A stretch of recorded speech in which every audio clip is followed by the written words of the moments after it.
Local Edition, I'm Brad Pomerantz. Our guest is Curren.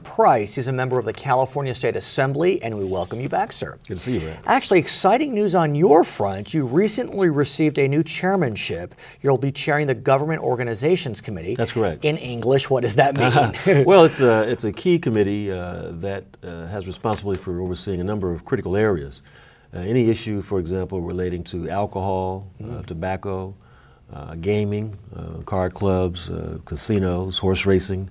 I hear Indians in your future. Oh, yes. And how is that going to be? But in addition to that, emergency preparedness, state holidays, so it covers a number of issues that are important concerns. Well, let's talk about gaming briefly. It's a very controversial issue in certain parts of the state. It doesn't seem quite as controversial down in our immediate vicinity, but what are the issues that will be presented before you? Well, you know, there are always requests for tribes to receive a compact, reach an agreement with the state so that they can engage in gaming activities. Gaming is a very lucrative activity. The tribes, the Indian tribes are guarding it very closely. They don't want to give up their exclusive franchise with slot machines, for example. But can also be lucrative for the state. Absolutely, and these new agreements that we are signing now certainly benefit the state in ways that they did not before. Well, let's talk about the state, because sadly the state budget crisis continues. I recently read that California has the second lowest credit rating. It's about to get downgraded again. Yeah. It received a D+ from the Pew Center in terms of fiscal responsibility and fiscal management. Sir.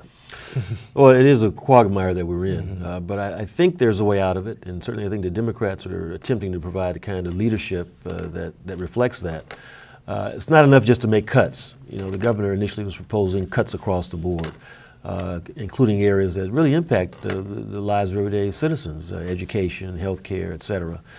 We have adopted a more balanced approach, restoring cuts in those critical areas, and increasing some taxes, increasing fees, closing loopholes. Let's talk about increasing taxes, because let's face it, who wants their taxes raised, especially when the economy is as bad as it is now? Right. Is now the time to raise taxes? Well, we think it's fair to raise taxes amongst those that are doing well. We're not begrudging those that have been financially successful. So where can we expect revenue enhancements, tax increases? Well, I think those with incomes over $150,000, for example, there will be some incremental changes there.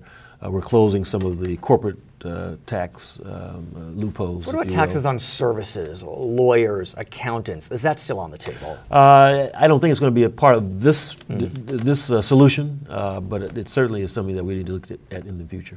Lottery. The governor is looking for the lottery to be a major source of revenue for the state in the future, borrowing against Well, it's not clear exactly how that's going to work out. There was not a great deal of support for his proposal. He wanted to privatize it, and so I think again, that may be a part of the solution, but it's not going to be the total solution.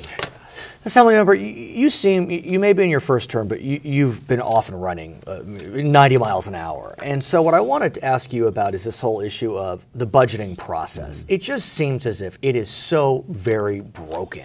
It is. It's very broken. It's cumbersome. It requires a supermajority to approve the budget, and therein lies the problem. Instead of a simple majority that would get this budget passed, as is the case in probably 40 of the other 50 states, our rules and regulations really hamper that. No. It encourages, I think, gridlock. And so, again, the Speaker has proposed convening a blue ribbon, bipartisan panel of experts to really look at the process, how we can improve it. Right, and that's what I want to talk to you about, because many say the system is outdated, the initiative process is problematic, the two-thirds vote is problematic. Yeah.